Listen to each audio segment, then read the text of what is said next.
I don't think it's unreasonable to say that this is not even close to the best team that the U.S. could send.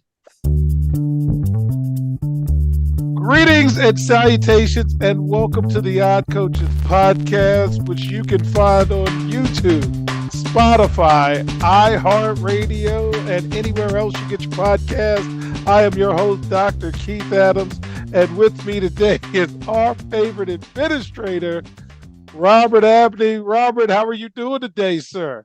Good morning, sir. I'm living the dream as always every day. I love it. I love it. And on this Wind Up Wednesday edition, we're going to talk about FIBA Basketball's World Cup. We tried to tell you. So please don't get mad at us. We're going to talk about some college basketball issues as we get ready for an exciting season. Workouts are happening and all of that. And then in segment three, we're going to prep you for the WNBA playoffs as well as award season. So let's get started. Robert, we tried to tell you, and this is not a bum conversation. This is an educational, insightful conversation about the state of U.S. basketball. So, Germany, another European team that towered over the Americans, beat the team in the semis, and then Canada ends up beating the U.S. in the bronze medal game. So we didn't even medal. So the U.S. failed to medal in its second consecutive World Cup, the first time that's happened since 1970. The Americans were hampered by not having starting center Jaren Jackson Jr., as well as Brandon Ingram and Paolo Banchero due to illness. So they weren't eligible to play. Okay, we're not going. We don't make excuses. That's a reason. They lost 3 out of the last 4 games. Their defense was bad. Hey, young people, learn how to guard without help, by the way. Yeah, mental note. And the last time Canada took home a medal was the silver in the 1936 Berlin Olympics, highlighted by some gentleman named Jesse Owens.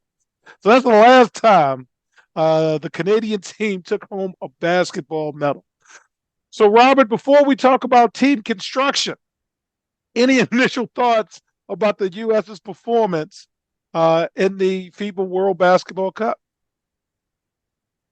Well, I mean, I don't think I don't think it's unreasonable to say that this is not even close to the best team that the U.S. could send. I think that's fair. Mm-hmm. Um, I don't think that. I mean, clearly the U.S. does not place the same importance on the World Cup of basketball that some of these other countries do, because if we did, I think we would commit to sending a better team and selecting the team earlier and making sure they have workouts together and have a better scheme. And because in the end, what do you have? You have a bunch of NBA guys who are all very good players that you've thrown together, and you're like, okay, we're going to run these 8 sets or however many they run, and let's go get them, fellas. And and that clearly is not going to get it done. That's not going to get it done. That is not going to get it done, and that's a great segue to the team construction. So, including the 2019 World Cup and the 2021 Olympics, where Team USA won gold, the Americans have now lost 7 times. The roster this summer, it focused on quickness and versatility, and it didn't work.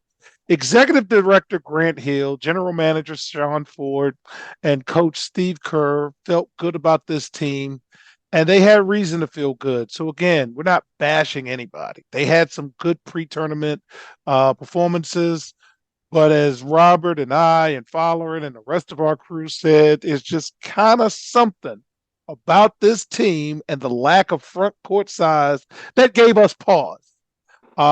And Team USA won some games, but again, and in terms of extending this, just didn't work. But we're not saying the sky's falling. That's not what this conversation is about. But America doesn't have a lot of good centers right now because everybody's kind of playing a different way. And you saw in the FIBA World Cup, Robert, that you can still have a big who can run rim to rim, sit his big behind in front of the basket, and you keep throwing him the ball, and he can score a little bit. Um, the U.S. gave up 53 rebounds and 64 second chance points against Germany. You're not going to win a lot of games doing that. Robert, any thoughts on roster construction before we continue the conversation about commitment? Well, I want to argue with something you just said because I don't think, in fact, you're going to win any games like that.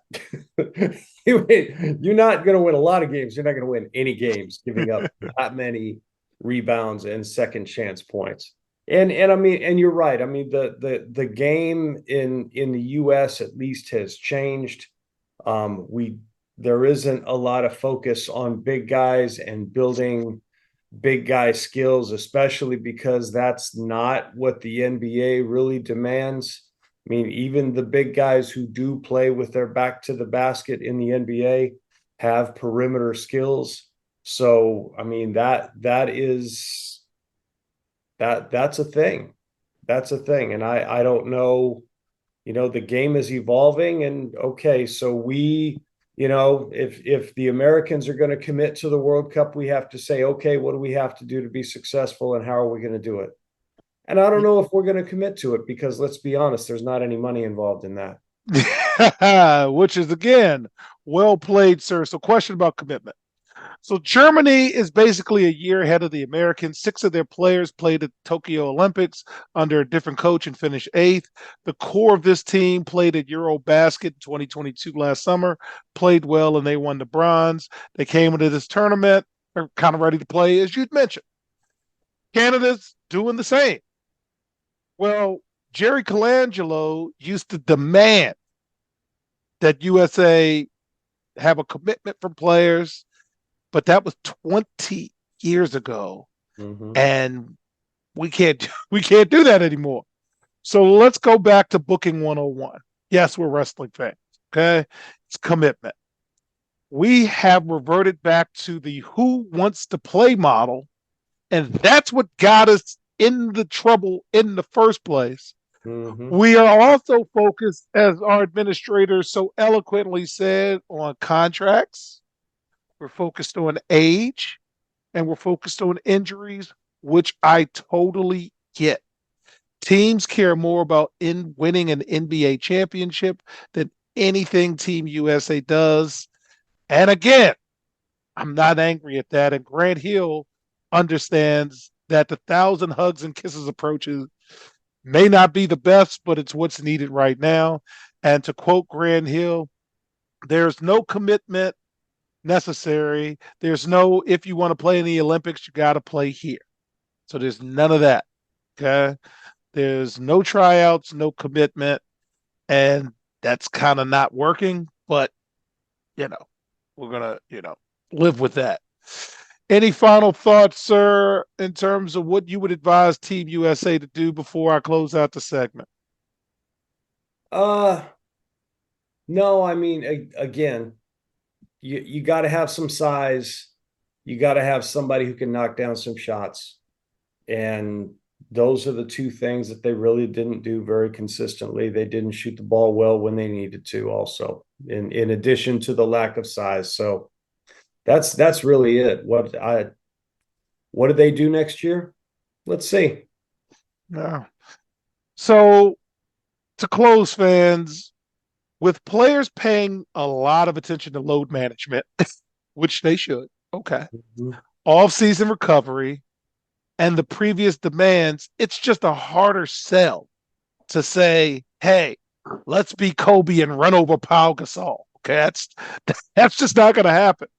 Additionally, there's a change in the international basketball schedule, and the World Cup and the Olympics are now being played in back-to-back summers. And that's a lot of time investment. That's a lot of miles on our legs. That's a lot of travel. That's time away from family. Yes, yes, yes. So that puts an extra challenge on Grant Hill. That puts an extra challenge on Steve Kerr and the entire crew. to recruit players, manage all of those commitments, and then you actually have to go play and play well because the world is better. So gone are the days of you showing up in the gym and people being scared of a Team USA shirt. So Mhm. now it's real. You have to literally check ball, as we say on the playground. So with that, when we come back, we're going to talk about some of the administrative challenges that college basketball coaches are going through. College coaches, lock in this segment. We'll be right back on the Odd Coaches podcast. The reviews are in for Dr. Keith Adams' book, Finding the Balance, My Personal Journey to Academic and Athletic Success. College professor and student athlete academic expert Dr. Lisa Rubin said, "There is nothing out there like this book, so I do hope people will pay attention and give it a read." Former George Mason standout Folarin Campbell said, "Consider this book an opportunity to work directly with Dr. Adams, just like I did. I assure you that there will be something you can take away that will be useful to you throughout your personal journey." Ryan Waite, a recent college graduate who is a software engineer, said, "I like how the book is based on research, which makes it good for general students as well as student athletes."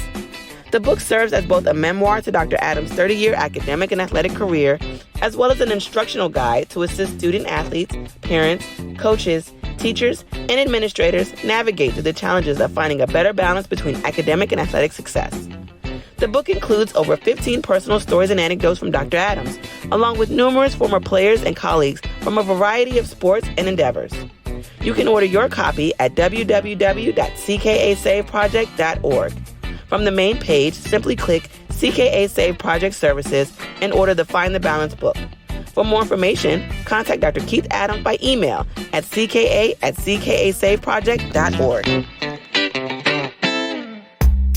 Welcome back to the Odd Coaches podcast. In segment 2, we're going to start the process of getting you ready for the college basketball season. And I wanted to take a segment to talk about some of the things that my coaching buddies are talking about.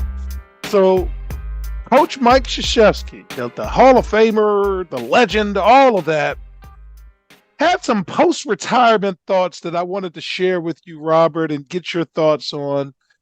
First set of thoughts he had was on NCAA leadership and NIL. And for years, Coach K at first said, our guys are going to play the Hurley, the Leitners, the Grant Hills.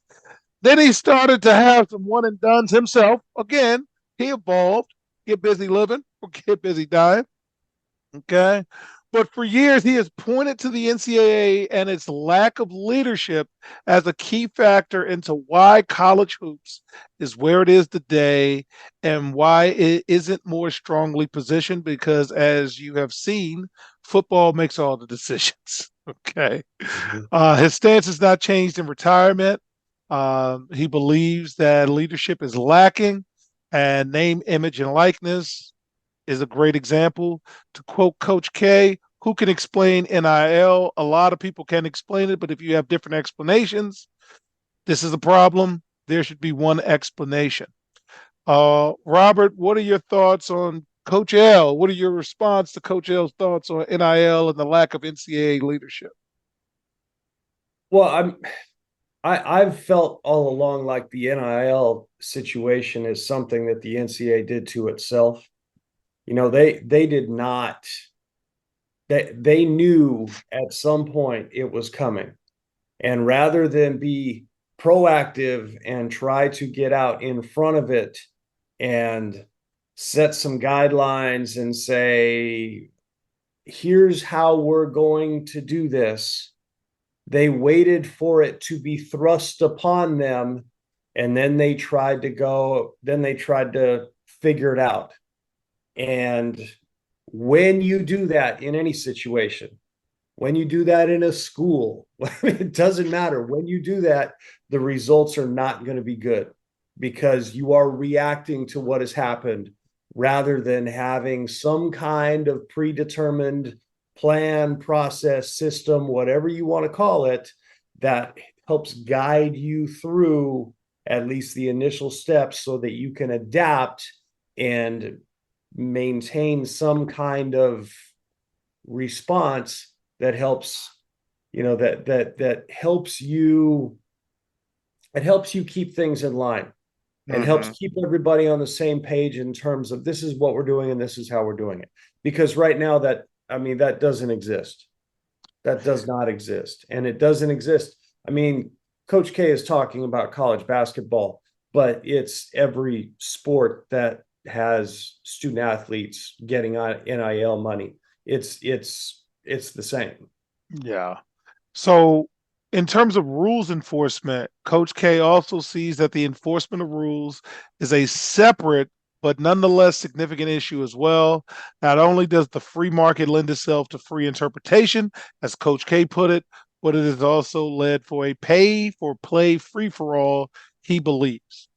So, any organization that's not led has a chance, not a chance, excuse me.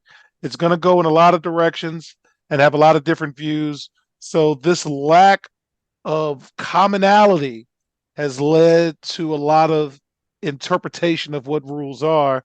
So let's talk about the NIL era. The era has opened the doors for players to finally cash in on their likeness through endorsement deals and other compensation, which we have no problem with. Free market is free market. And as you've seen over the last 6 months, schools are going to do what's in the best interest of schools. We can't ever get mad at a player for doing what's in the best interest of the player. No. Coach K believes it's pay for play now. And let's talk about what college coaches think as we live in the recruiting and the NIL world. Recruiting high school prospects is no longer as important as it was in the previous era. And the sooner that players and coaches and people around those players and coaches understand that, it will help them make better decisions. Roster building and developing a team over the span of 2 or 3 years is difficult, and organizing collectives to more or less buy and keep desired players, that is business now. Talking to coaches and players, I believe this was CBS Sportsline, the average college player, like the rotation guy, Robert, according to this report, and again, I believe it's from CBS Sports, cost $150,000 to $250,000, and that's what it is.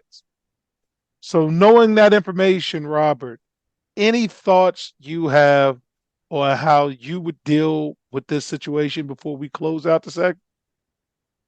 Man, I mean, it's a different world. It is a completely different world. And I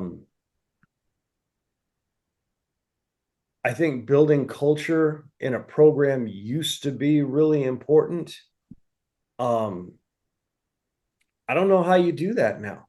I really don't. And I haven't thought about it a whole lot, but I don't know how you would do that right now because excuse me, that money changes everything. The ability for student athletes to go out and get paid for the skills that they have developed. I mean, that's a strong magnet, and kids are going to go where they're going to get paid. And I mean, you're not going to have teams anymore that are any good that have a core of 4, 5, 6, 7 guys who started as freshmen together and grow into a team that can make a run in the NCAA tournament when all of them are seniors. You're just not going to see that anymore because that draw for NIL money is so strong. And I agree with what you said about recruiting high school prospects. I mean, why are you going to recruit an 18-year-old high school kid who may be a 5-star athlete, but is not real skilled and is not fully developed physically, when you can go out and find a 21-year-old kid who's willing to come to your school because he has NIL opportunities, who may not be quite as athletic as that kid, but his game is fully developed. There's no reason to do that. And you're right. High school folks haven't that recruiting mindset in AAU and high school that hasn't shifted yet. Because you see all these kids, they sign and it's all over social media. They have this gigantic ceremony, and the next year they're I'm somewhere, blessed to receive an offer. yeah. Well, and the next year they're somewhere else. There's somewhere They're else. somewhere else. Somewhere else. So, Robert, I'm going to close. And this is from a prominent college coach. So I'm not making this up, fans. Good transfers are almost always more expensive than good high school players because good transfers are usually proven commodities who are older and more likely to make an immediate impact than 99% of high school graduates entering college. The smartest coaches have stopped bellyaching, I miss Hank, about NIL deals, at least publicly, and started to evolve and adjust to their new realities. And as we say on the show, get busy living or get busy dying, because yesterday is gone.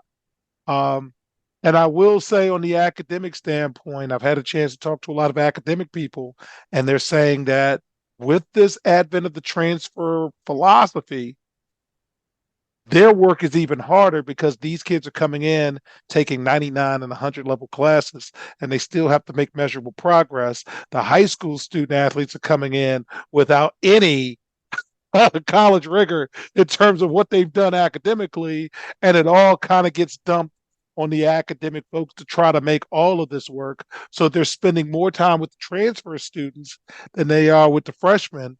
And now you really have this chasm in terms of graduating from college with a degree, and all we're talking about is which conference you're going to and how much money you're getting. So with that, segment 3, we'll talk about WNBA, get you ready for the postseason. We'll be right back on the Odd Coaches Podcast. The CKA SAVE Project is an industry leader in advocating for student-athlete, academic, and athletic needs. Through academic and athletic enrichment, the CKA SAVE Project is on the forefront of the issues facing 21st century student-athletes. As student-athletes continue to struggle to find a better balance between academic and athletic success, the CKA SAVE Project offers academic and athletic services to support student-athlete academic success, including academic skills assessment, academic and athletic consulting, academic monitoring, academic and athletic workshops. For more information or to schedule a free consultation, contact Dr. Keith Adams by email at cka@ckasaveproject.org. Welcome back to the Odd Coaches Podcast in segment 3. It's award season. It's regular season award season for the WNBA. The WNBA will present 12 end-of-season awards following the conclusion of the 2023 regular season. A national panel of sports writers, broadcasters, will submit votes for 10 of the 12 season-ending awards. The Basketball Executive of the Year honor is selected by the league's general managers, and the Peak Performance Award winners are based on statistical categories in points per game, rebounds per game, and assists per game. So, Robert, here's the timeline, and it starts this week. So some of these awards will be out before we air this. So Monday, September 11th, WNBA Peak Performers. September 14th, Executive of the Year. September 17th, Coach of the Year. September 18th, Sixth Player of the Year. September 21st, Most Improved. September 26th, Most Valuable Player. October 2nd, Rookie of the Year and All Rookie Team. October 5th, Defensive Player of the Year and All Defensive First and Second Team. October 13th, All WNBA First and Second Team. And then October 24th, the Ken Peratt Sportsmanship Award. Playoff matchups. Now, the 8 teams have been set. Something may happen on the last day, but it's kind of looking like the Aces against the Sky. Aces win. The Liberty versus the Mystics. Liberty win. The Sun versus the Lynx. The Sun win. And then Wings and the Dream, they're both around the same talent level. We're all, as Follower said last week, sprinting to Aces Liberty for the series. So the real winners of all of this are the Sparks, the Fever, the Storm, and the Mercury, because they get to be in the lottery. And Robert, do you think we have 3 or 4 number 1 pick type players coming out this year? I'm still on three. All right. I'm still on I'm three on too. three. I'm on three, but there are plenty of good players to be had. Yes. But the funny thing is, as we talk all the time, there's only 144 slots. Mhm. So I like Angel Reese, Paige, um, Caitlin Clark, Sue, baby. Caitlin Caitlin Clark. Clark. So those are the three that we think are number one players. And then there's a slew of other folks that if they come out, because again, it's in a lot of situations more profitable to stay Mhm. in college. So And looking forward to that. Go I ahead. don't think you go wrong with any of those three. No, And I think it's really just about, okay, who's who fits best in what we're currently trying to do. And agreed. that's it. Um, I think it doesn't matter who you get. I could see uh I could see it, like if Phoenix is the first round pick, I could see them taking Paige Buchers because of the connection with UConn and Diana Taurasi. I could see that. Mm-hmm. But Mm-hmm. again, you're not going to go wrong picking any one of those three. Not at all. So to close, congratulations to Sue Bird. Sue Bird has been named the FIFA ambassador, the FIBA, sorry, FIFA, the FIBA ambassador for women's basketball. And that is just kind of awesome. She's had an outstanding international career. She has an outstanding collegiate career, WNBA career, and I can think of no better person to be an ambassador than Sue Bird. So congratulations to her. And to close again, merch alert. The CK Save Project and the Odd Coaches podcast are selling T-shirts like you will see here. And a portion of the proceeds go to buying Finding the Balance books for high school student athletes at underserved high schools. Please go to cksaveproject.itemorder.com and you can get one of these fine shirts. It will look similar, but anyway, to close out, on behalf of my cavalcade of stars, including our favorite administrator, Robert Abney, I'm Dr. Keith Adams saying thank you for listening and or watching the Odd Coaches podcast, and we will see you on the sidelines. Till next time, take care. The Odd Coaches podcast is sponsored by the CKA Save Project. The CKA Save Project is an industry leader in providing student-athlete academic and athletic support. From assessing student-athletes' academic and athletic skills, to measuring and monitoring student-athlete academic progress, to improving student-athlete time management and organizational skills, the CKA Save Project provides wraparound services for student-athletes from middle school through college. For more information, visit us on the web at www.ckasaveproject.org or schedule a free consultation with Dr. Keith Adams by emailing cka@ckasaveproject.org. We hope you enjoyed today's show. The Odd Coaches podcast drops new episodes every Tuesday through Friday on most weeks. Make sure you subscribe to the Odd Coaches podcast on Apple Music, iHeartRadio, Podbean, Spotify, and YouTube. Follow the Odd Coaches podcast on Twitter and Instagram at Odd Coaches. Follow Dr. Adams on Twitter and Instagram at CKA Save Project. In addition, follow Coach Mike Francis on Twitter and Instagram at Coach Franchise, spelled Coach FRANCHIZE. For more information about the CKA Save Project, please visit them on the web at www.ckasaveproject.org. See you next time on the Odd Coaches Podcast.